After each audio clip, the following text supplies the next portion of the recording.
மாவட்ட காவல் தொலைத்தொடர்பு பிரிவில் பயன்படுத்தப்பட்டு கழிவு செய்யப்பட்ட உள்ள 32 எண்ணிக்கையிலான ஹெவி டியூட்டி பேட்டரிஸ் மற்றும் 533 இதர பொருட்கள் வருகின்ற 12/3/2026 வியாழக்கிழமை அன்று திருநெல்வேலி மாவட்ட காவல் தொலைத்தொடர்பு பிரிவு அலுவலகத்தில் ஏலம் விடப்பட இருக்கிறது.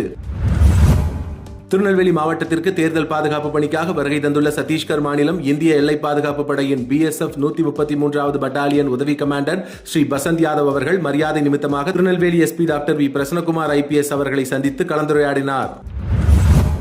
திருநெல்வேலி மாவட்டத்தின் நாங்குநேரி, திசையன்விளை, வள்ளியூர் உட்பட பல்வேறு பகுதிகளிலிருந்து சமூக வலைதள பிரபலங்கள் இன்று திருநெல்வேலி மாவட்ட காவல் கண்காணிப்பாளர் அவர்களை சந்தித்து கலந்துரையாடினர். அப்போது சமூக வலைதளங்களில் சமூக நலன் மற்றும் காவல்துறை விழிப்புணர்வு தகவல்களை அதிகமாக பகிருமாறு காவல் கண்காணிப்பாளர் அவர்கள் தெரிவித்துக் கொண்டார்.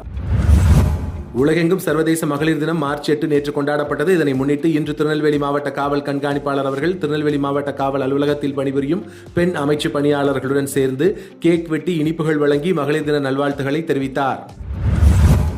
திருநெல்வேலி மாவட்டம் மூளைக்கரப்பட்டி அருகே சட்டவிரோதமாக சுமார் 12 கிலோ புகையிலைப் பொருட்களை விற்பனை செய்வதற்காக பதுக்கி வைத்திருந்த முனைஞ்சிப்பட்டியை சேர்ந்த 42 வயதான சுடலைக்கண்ணு என்பவர் இன்று கைது செய்யப்பட்டார்.